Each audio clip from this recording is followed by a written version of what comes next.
This is a tutorial on how to remove the power steering pump and pressure line hose for your 1998 through 2002 Lincoln Continental. So the first step would be to remove the negative from the battery.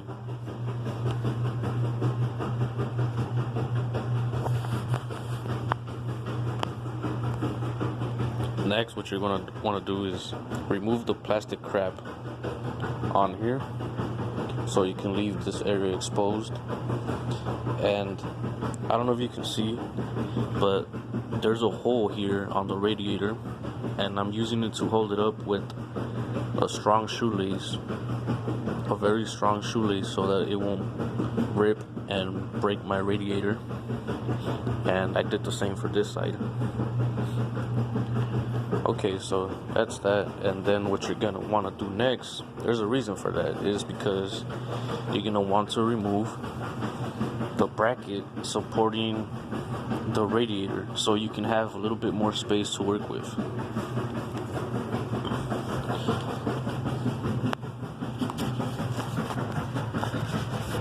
You see that? See all that space?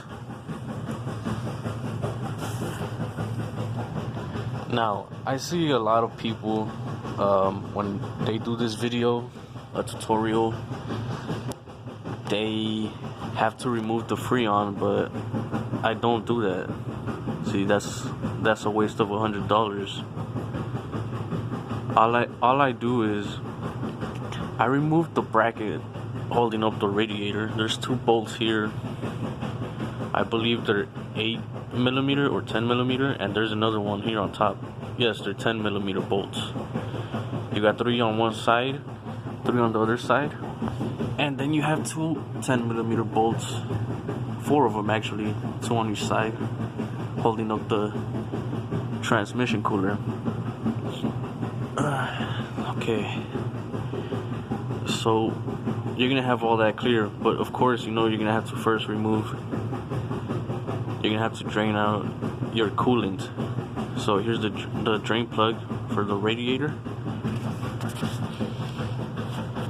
Once you let that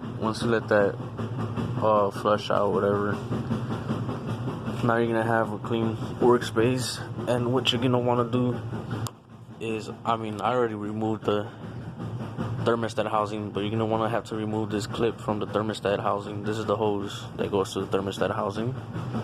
And you're gonna want to I removed the whole thermostat housing because I'm doing another job. But anyways, you're gonna want to remove, either you can remove the lower part of the thermostat housing, or you can remove the whole thing entirely. I removed the hose on top going to the thermostat housing. I removed it and I wiggled it out of there.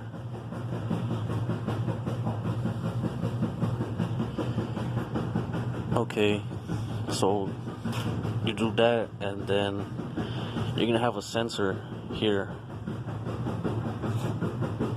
This is the AC compressor. You got a sensor here. You just pull this shit back, you pull it up, and the sensor should come right off. And then you got another one right here.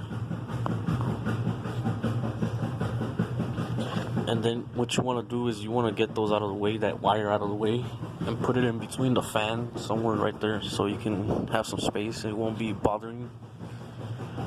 And then what you're gonna want to do is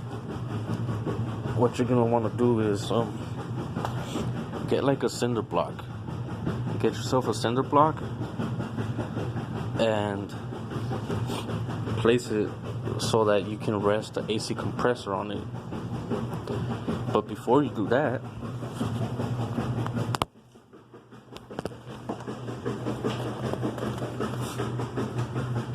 you have to get a 3/8 ratchet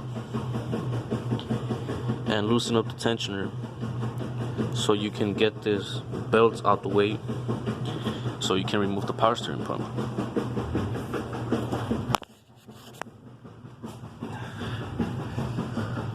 So you do that, you loosen up the belts, you get it out of the way, and then you'll have 3 10mm bolts. 2 down here and another one up here.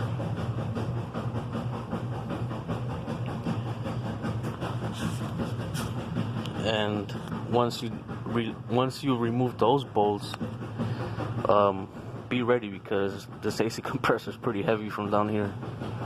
Okay, and you rest it on the cinder block, and then you move it to whichever way will let you work comfortable, because you're gonna have to remove the power steering pump, which is right above the AC compressor.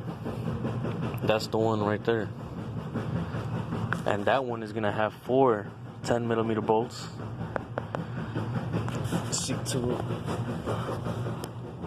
You see one bolt there,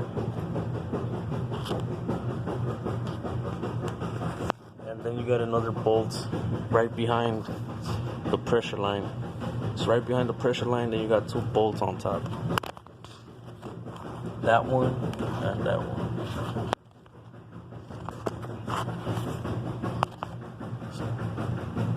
Just loosen them, but don't remove them, because you're gonna want to also remove the clip holding up the hose going to the power steering pump.